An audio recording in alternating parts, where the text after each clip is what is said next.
কোথায় যান? অ্যাডলফ হিটলারের সাথে দেখা করতে, এবং অ্যাডলফ হিটলারের চেম্বারে তিনি বসে আছেন।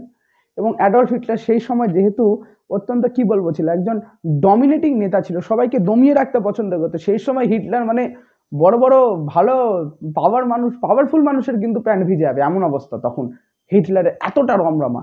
সেই সময় অ্যাডলফ হিটলার কিন্তু কি করতেন, নিজেকে বাঁচানোর জন্য বিভিন্ন ক্লোন তৈরি করে রাখতেন। কি করে রাখতেন? ক্লোন তৈরি করে রাখতেন। সেই ক্লোনগুলো একদম কি কার মতো দেখতে হতো? সেই অ্যাডলফ হিটলারের মতো। এবং এই অ্যাডলফ হিটলারের মতো দেখতে ক্লোনগুলো, যে ওদের দেশবাসীও কিন্তু চিনতে পারতো না। ফলে কি, যখনই হিটলার পাস করতেন সবাই কিন্তু হিটলারকে স্যালিউট করতো, যে হ্যাঁ মহাশয় চলে এসছেন।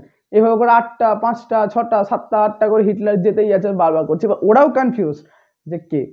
এই রকম গল্প আছে যে নেতাজি সুভাষচন্দ্র বসু তার হিটলারের সাথে দেখা করার জন্য ড্রয়িং রুমে বসে আছেন, এবং ওখান থেকে হিটলার যাচ্ছে এবং এসে নেতাজির সাথে হাত মিলাচ্ছেন, এবং নেতাজি হাত মিলাচ্ছেন। বলছে ঠিক আছে, আপনি কি বলবেন বলুন। হিটলার বলছে, বলছে আমার আপনার সাথে কথা নাই, আপনি গিয়ে হিটলারকে ডাকুন। হিটলার ভাবে থেকে বলছে আমি হিটলার, বলছে আমি আসল হিটলারের কথা বলছি। নেতাজি চিনে নিয়েছেন। এইভাবে করে 5-6 জন এইভাবে করে আসলো, নেতাজি কাউকে উঠে দাঁড়ায় না, সবাই আসছে, সবাই উঠে দাঁড়াচ্ছে, নেতাজি চুপচাপ বসে আছে। সে যে দেখার সে দেখছে এবং চলে যাচ্ছে।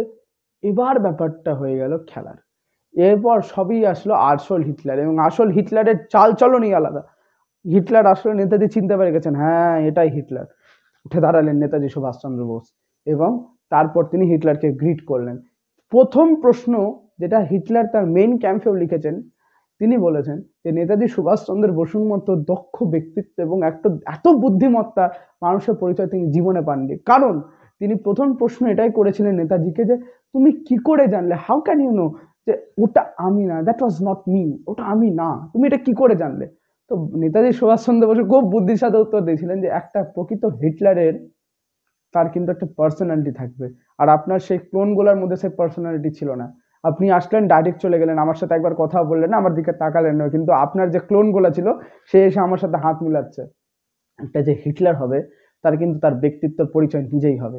এই যে এত শার্প সেন্স অফ মাইন্ড, এটার জন্য প্রথমবার নেতাজি একটা উপাধি, এই উপাধিটা তাকে দিয়েছিলেন জার্মানির একমাত্র শাসক অ্যাডলফ হিটলার। তিনি জার্মান ভাষায় তাকে ফিউহার বলেছিলেন। ফিউহার ফিউহার কথার অর্থ জার্মান ভাষায় নেতা, অর্থাৎ তিনি নেতাজি সুভাষচন্দ্র বোসকে প্রথম নেতাজি বলে আখ্যান দিয়েছিলেন, এবং তারপর